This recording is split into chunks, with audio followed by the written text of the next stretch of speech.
गुरु ब्रह्मा गुरु विष्णु गुरुदेवो महेश्वरा गुरु साक्षात परब्रह्म तस्मै श्री गुरुवे नमः।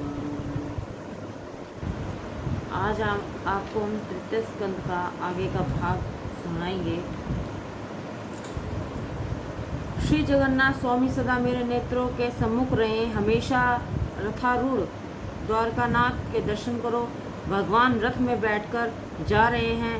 जब तक जीव शुद्ध नहीं होता तब तक परमात्मा उससे आँख नहीं मिलाते, और जब तक चार आँखें एक न हों तब तक दर्शन आनंद नहीं मिलता। विदुर ने सुलभा भी रथ देख रहे हैं। विदुर जी सोचते हैं कि मेरी ऐसी पात्रता नहीं है कि भगवान मेरे घर आए, किंतु क्या एक नज़र मुझे देखेंगे तक नहीं। प्रभु ने दृष्टि से विदुर जी से कहा कि मैं आपके घर आऊँगा, किंतु अति आनंद में डूबे हुए सुलभा विदुर जी भगवान का संकेत समझ न पाए। कृष्ण हस्तिनापुर गए। वहाँ धृतराष्ट्र और दुर्योधन प्रभु के स्वागत के लिए 1 महीने से तैयारी कर रहे हैं। प्रभु का आगमन हुआ। प्रभु ने धृतराष्ट्र दुर्योधन को बताया कि मैं द्वारका के राजा की हैसियत से नहीं अपितु पांडवों के दूत बनकर आया हूँ। पांडवों का नाम सुनते ही दुर्योधन ने भगवान का अपमान कर दिया। दुष्ट दुर्योधन ने भगवान का अपमान करते हुए कहा कि भीख मांगने से राज्य नहीं मिलता है। सुई की नोक रखी जा सके उतनी भूमि भी मैं पांडवों को नहीं दूंगा।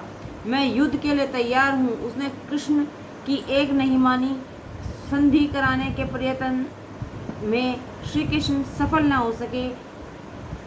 धृतराष्ट्र ने भगवान से कहा कि इन भाइयों के झगड़े में आप दूर ही रहें। आपके लिए 56 भोग तैयार हैं, आराम से भोजन कीजिए। श्री कृष्ण ने कहा कि तुम्हारे घर में अन्न खाने से तो मेरी बुद्धि भ्रष्ट हो जाएगी।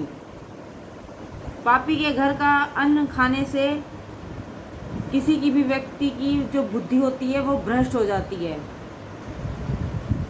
56 प्रकार की खाद्य वस्तु भगवान के लिए तैयार की गई थी, किंतु फिर भी उन्होंने खाने से इनकार कर दिया। अन्य राजाओं ने आशा की कि कृष्ण उनके घर भोजन करे, किंतु कृष्ण ने तो उनको और सभी ब्राह्मणों को भी निराश कर दिया। द्रोणाचार्य ने तब पूछा कि आप सभी के आमंत्रण से इनकार कर रहे हैं, फिर भी कहाँ जाएंगे? भोजन का समय हो रहा है, कहीं ना कहीं तो भोजन करना ही पड़ेगा।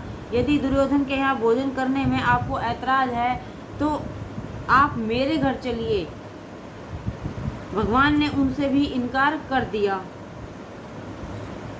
कि मेरा एक भक्त है जो गंगा किनारे रहता है, मैं उसी के घर जाऊंगा। द्रोणाचार्य समझ गए कि वेद शास्त्र संपन्न ब्राह्मण आज हार गए। धन्य है विदुर जी। भगवान ने सोचा कि विदुर जी दीर्घकाल से ही मेरी प्रतीक्षा कर रहे हैं, तो मैं आज उनके पास ही चला जाऊंगा। इस तरह विदुर जी सोच रहे हैं कि मैं अभी तक अपात्र ही रह गया हूँ, अतः भगवान मेरे घर नहीं आए। आज सुलभा का हृदय भी बड़ी कातरता और आर्द्रता से सेवा कर रहा है। झोपड़ी में विदुर सुलभा भगवान का नाम का कीर्तन कर रहे हैं, किंतु वे नहीं जानते जिसका कीर्तन कर रहे हैं वह आज साक्षात उनके द्वार पर खड़ा है। मनुष्य का जीवन पवित्र होगा तो भगवान बिना आमंत्रण आ पाएंगे। उसके घर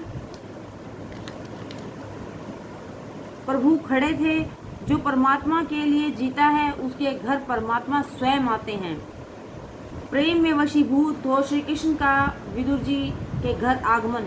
बिना बुलाए ही भगवान आज विदुर जी के द्वार पर खड़े हुए बाहर प्रतीक्षा करते हैं। प्रतीक्षा करते हुए 2 घंटे निकल गए। कड़ी भूख और लग रही थी। भगवान सोच रहे थे कि उनका कीर्तन कब समाप्त होगा। विदुर सुलभा का जीवन तो प्रभु के लिए ही हो चुका था। अंत में व्याकुल होकर श्री कृष्ण ने झोपड़ी का द्वार खटखटाया और कहा, चाचा जी मैं आ गया हूँ। कीर्तन करो तो ऐसा करो कि भगवान स्वयं आकर कहे तुम्हारे घर का द्वार खटखटाए। विदुर ने कहा, देवी द्वारकानाथ आए हैं, ऐसा लगता है। द्वार खोलने पर चतुर्भुज नारायण के दर्शन हुए। अति हर्ष और आवेश में विदुर सुलभा आसन तक न दे सके तो प्रभु ने स्वयं अपने हाथों से दर्भासन बिछा लिया और विदुर जी को भी हाथ पकड़कर पास में बिठा लिया। भगवान ने कहा कि मैं भूखा हूँ, मुझे कुछ खाना दो। भक्ति इतनी सशक्त है कि वह निष्काम भगवान को भी साकाम बना देती है। वैसे तो भगवान को भूख नहीं लगती, किंतु भक्त के कारण ही उन्हें खाने की इच्छा होती है। विदुर जी ने पूछा कि आपने दुर्योधन के यहाँ भोजन नहीं किया? कृष्ण ने कहा, चाचा जी, उसके घर पर आप नहीं खाते तो वहाँ मैं कैसे खा सकता हूँ? पति पत्नी सोचने लगी कि भगवान का स्वागत कैसे करें, तो दोनों ने क्योंकि वे दोनों तपस्वी थे और केवल भाजी ही खाते थे, उनको संकोच हो रहा था कृष्ण को भाजी कैसे खिलाएं। दोनों ने कुछ नहीं सूझ रहा था। इतने में द्वारकानाथ ने चूल्हे में भाजी का बर्तन उतार लिया और उसे खाने भी लगे। स्वादिष्टता में मिष्ठान वस्तु में नहीं, प्रेम में है। शत्रु की हलवा पूरी भी विष जैसी लगती है। भगवान को दुर्योधन के घर के मिष्ठान अच्छे नहीं लगे, किंतु विदुर जी की भाजी खाई। विदुर जी के घर परमात्मा का आगमन हुआ। विदुर जी और सुलभा भी की भावना अथवा भक्ति सफल हो गई। ठाकुर जी ने उनके घर में भाजी का भोजन किया। ऐसा करो सत्कार्य, ऐसा करो कि बिना बुलाए ही भगवान आने की इच्छा करे। मैत्री समान व्यक्तियों में होती है। जीव तो ईश्वर के समान बने तो उसे मिलने के लिए भगवान स्वयं आएंगे। प्रभु ने धृतराष्ट्र के घर का पानी तक नहीं पिया, 100 कौरवों का नाश हो गया। सुखदेव जी राजा को कथा सुना रहे हैं। दुर्योधन ने पांडवों का राज्य हड़प लिया, पांडवों को वनवास मिला। वहां से लौटने के बाद युधिष्ठिर ने राज्य का अपना हिस्सा मांगा, किंतु धृतराष्ट्र और कौरवों ने हिस्सा देने से इनकार कर दिया। भगवान श्री कृष्ण पांडवों की ओर से संधि कराने के लिए आए थे, किंतु खुराज ने उनकी बात अनसुनी कर दी। फिर विदुर जी ने भी धृतराष्ट्र को समझाया। विदुर जी ने धृतराष्ट्र को जो न्याय और धर्म की बातें समझाई थी वे विदुर नीति कहलाती है। जो औरों के धन का हरण करता है वही धृतराष्ट्र है। जिसकी आंखें केवल रुपए पैसे ही देखती हैं, वह आंखें होते हुए भी अंधा है। पापी पुत्र पर प्रेम कर रखने वाला पिता धृतराष्ट्र है। उस युग में तो शायद एक ही धृतराष्ट्र था, आज तो हजारों लाखों धृतराष्ट्र है। विदुर जी कहते हैं, हे धृतराष्ट्र, दुर्योधन दुराचारी है।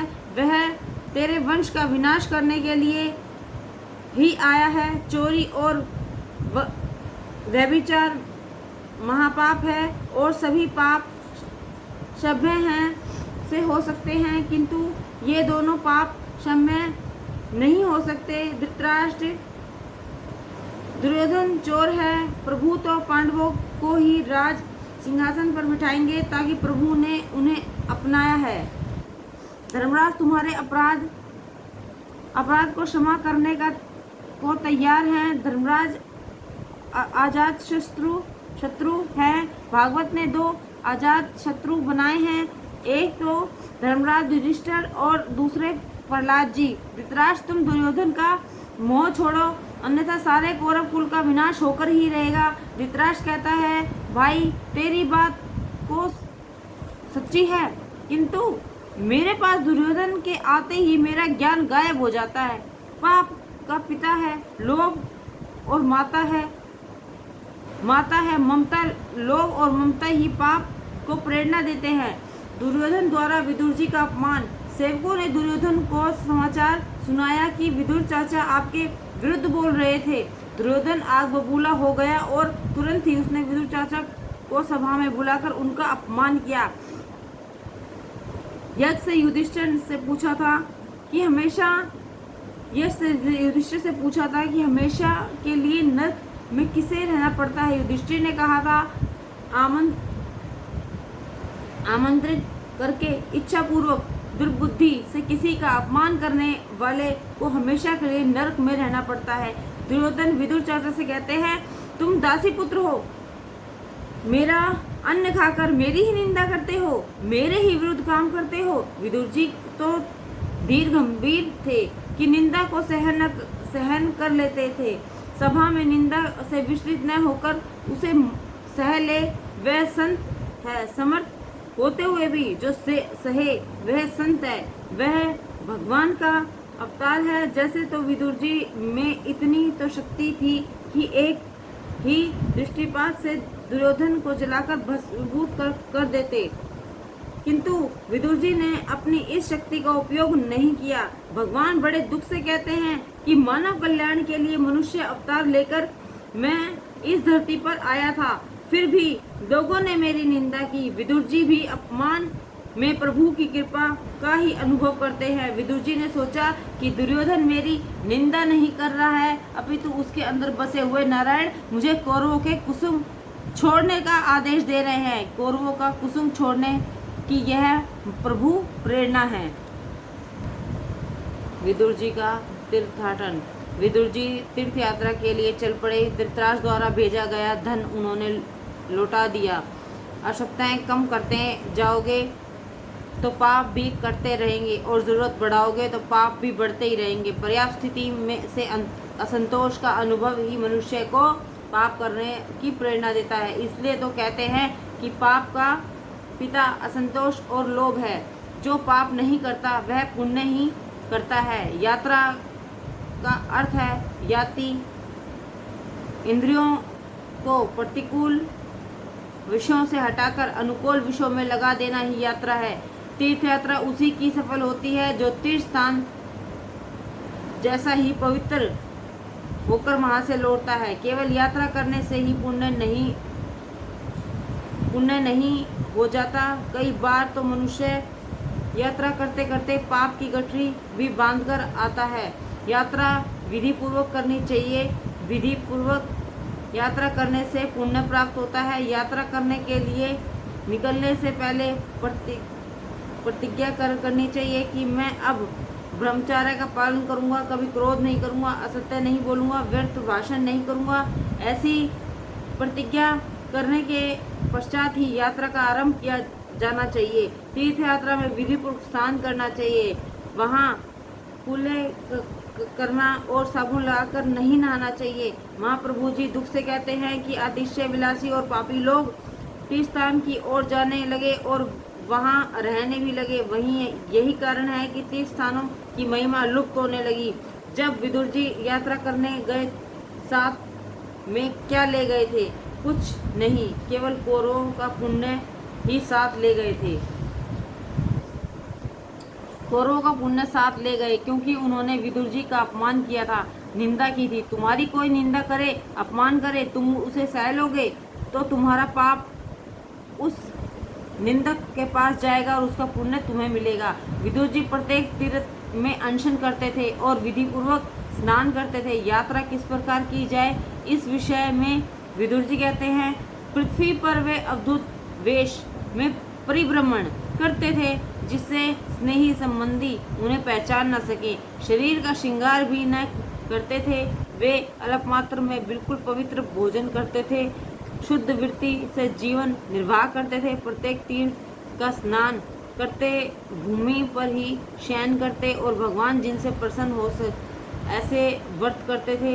यात्रा करते हुए विदुर जी यमुना किनारे भगवान आए। ठाकुर जी की कृपा से तुम्हें समय मिल सके तो 4 मास वृंदावन में रहकर प्रभु भजन करो। विदुर जी ब्रज के कृष्ण रमण से एक पवित्र रज में लौटते हैं। रमण रेती में गोपियों की भी चरण रज है। विदुर जी कृष्ण की मंगलमय लीलाओं का चिंतन करते हैं। यमुना के किनारे लौकिक बातें करना पाप है। यह भूमि अतिशय पवित्र है। श्री कृष्ण यहाँ गैया चराने आते थे।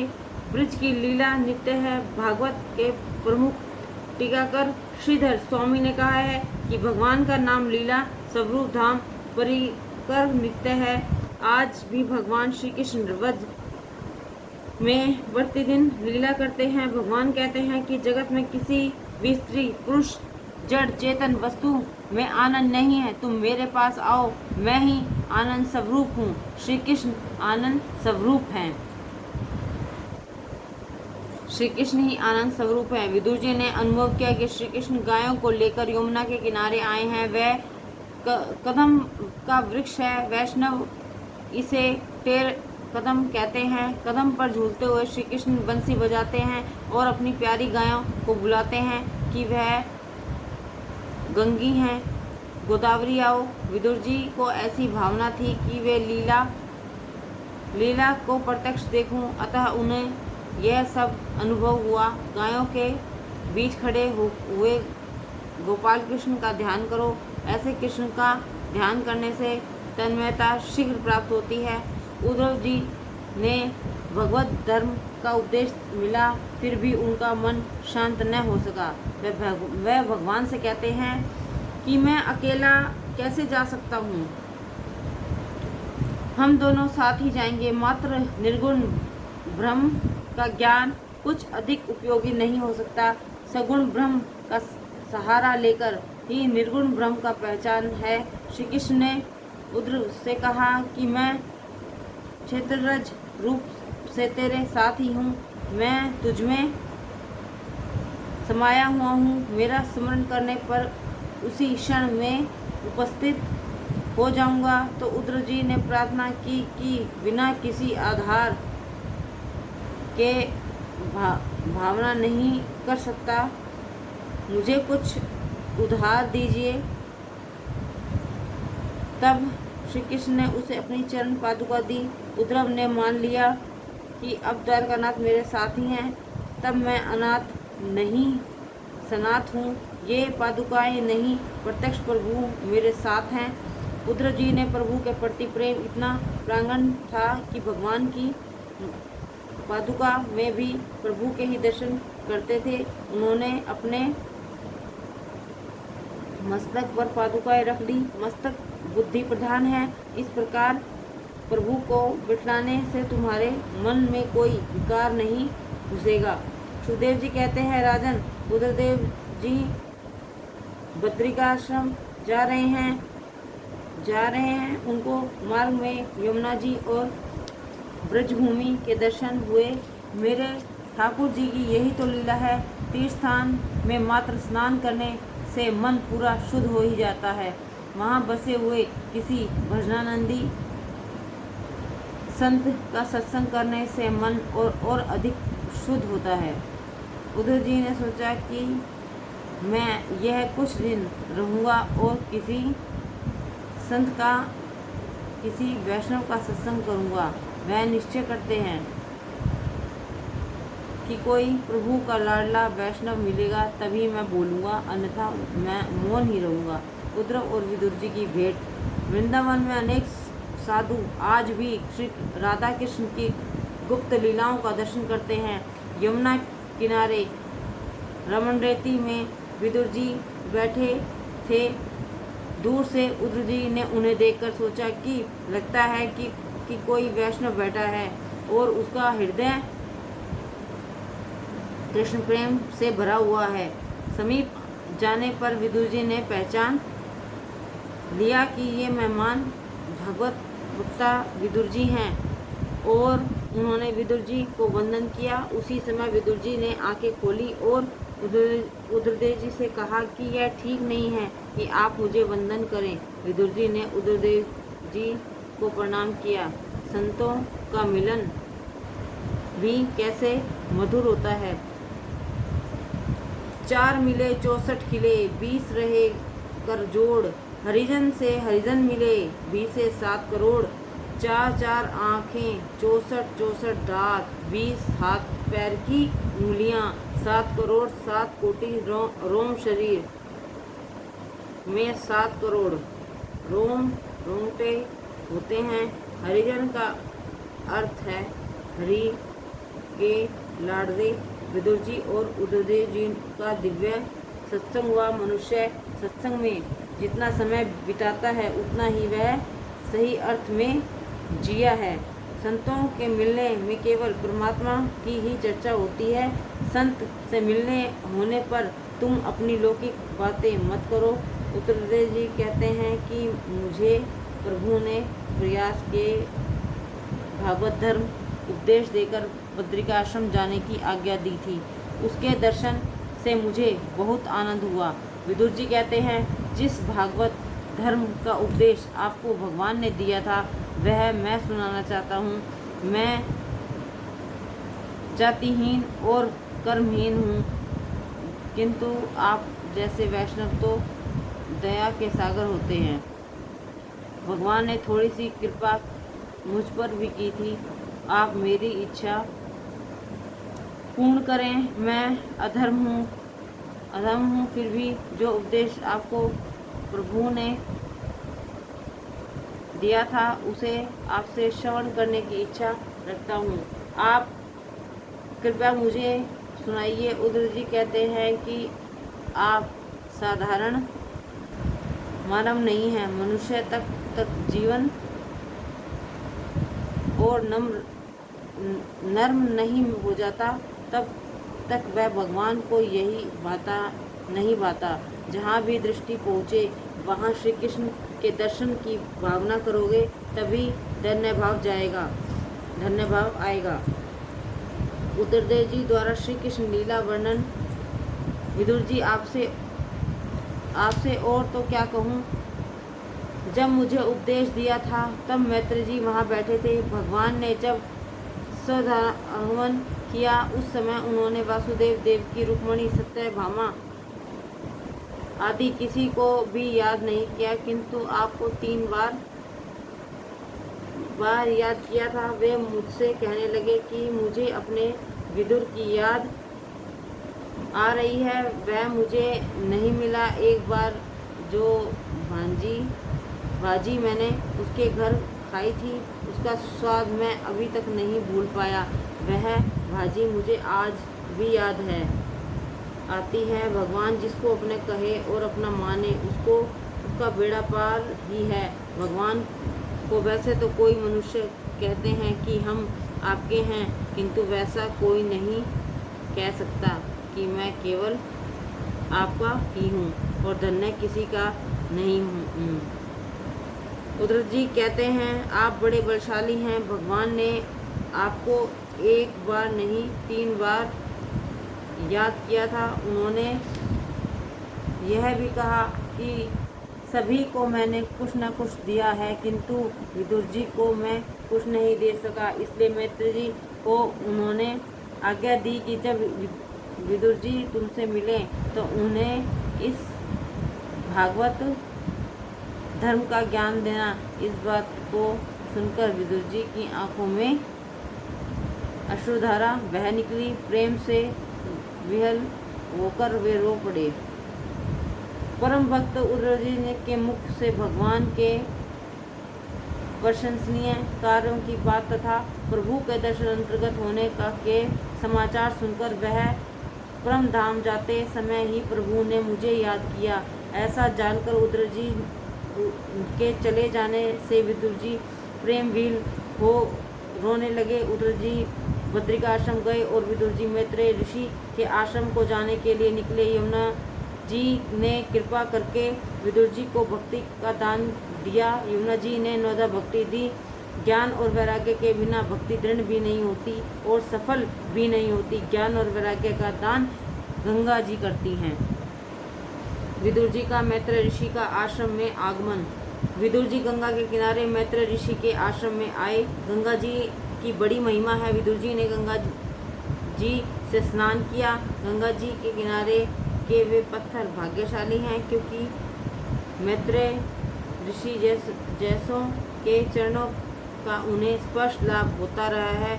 इन पत्थरों पर वैष्णव की चरण रज गिरती रही है। आश्रम में आकर विदुर जी ने मैत्रेय जी को साष्टांग प्रणाम किया और उनके विनय विवेक से सभी का आनंद हुआ।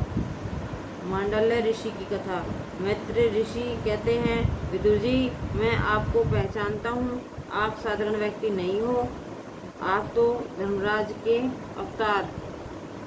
मांडव्य ऋषि के शाप के कारण दासी पुत्र के रूप में शूद्र के घर आपका जन्म हुआ था। एक बार कुछ चोरों ने राजकोष से चोरी करके वे भागने लगे। राजा ने सेवकों को इस चोरी का समाचार मिला तो उन्होंने चोरों का पीछा किया। राजा ने सैनिकों को पीछे आते हुए देखकर चोर घबरा गए। चोरी के माल के साथ भागना मुश्किल था। इतने में रास्ते में मांडल्य ऋषि का आश्रम आया तो चोरों ने चुराई हुई वह सारे धन संपत्ति उसी आश्रम में फेंक दी और भाग खड़े हुए। राजा के सैनिक पीछे करते हुए आश्रम में आए। वहाँ राजकोष में से चुराई गई सारी धन संपत्ति को देखकर उन्होंने मान लिया कि यह मांडव्य ऋषि ही चोर है। उन्होंने ऋषि को पकड़ा और धन संपत्ति के साथ राजा के समक्ष उपस्थित कर दिया। राजा ने देहांत दंड दिया। अब मांडव्य ऋषि को वस्तंभ पर खड़ा कर दिया। वे वहीं पर गायत्री मंत्र का जाप करने लगे। मांडव्य मरते ही नहीं हैं। ऋषि का दिव्य तेज देखकर राजा को लगा कि यह तो कोई तपस्वी महात्मा लगते हैं। राजा भयभीत हो गया। ऋषि को वस्तंभ से नीचे उतारा गया। सारी बात जानकर राजा को दुख हुआ और पश्चाताप करने लगा कि मैंने निरपराध ऋषि को शूली पर चढ़ाना चाहा। मांडव्य ऋषि से क्षमा करने के लिए प्रार्थना की।